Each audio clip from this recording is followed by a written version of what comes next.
Good morning students. आज हम खाली जगह को पुर करना सीखेंगे। अगर जुमले में कोई लफ्ज़ कम हो तो वो जुमला पूरा नहीं या उसका मायने पूरा नहीं होता, ठीक है, वो पूरा मायने नहीं देता। बाज़ दफ़ा आपको इम्तिहान में खाली जगह पुर करने के लिए दी जाती है ना, इस खाली जगह में आप मुनासिब लफ्ज़ लगा के पुर करते हैं, ठीक है। इसी तरह नीचे भी कुछ खाली जगह पुर दी गई हैं, इनको आपने पुर करना है। जैसे कि नंबर 1 है, अपने उस्ताद का डैश मानो, हुक्म मानो, हमेशा डैश बोलो, सच बोलो, माँ बाप का डैश करो, एहतराम करो।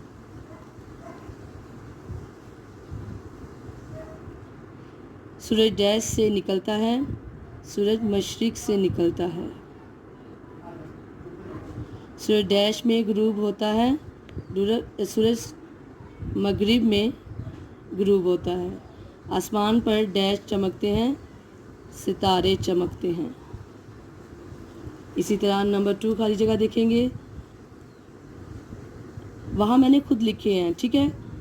नीचे वाले में यहाँ पे उन्होंने अल्फाज दिए हुए हैं, इनमें से चूज़ करके आपने करेक्ट जो आंसर है वो लिखना है, यहाँ पे लफ्ज़ लिखना है जो, ठीक है।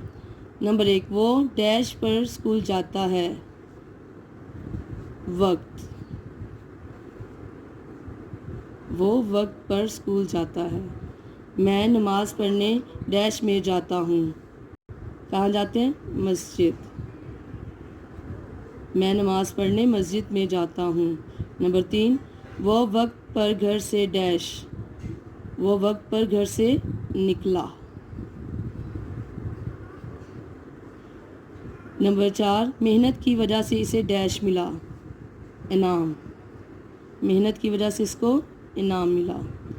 नंबर 5, बुरा आदमी डैश ही करता है, बुरा आदमी बुराई ही करता है।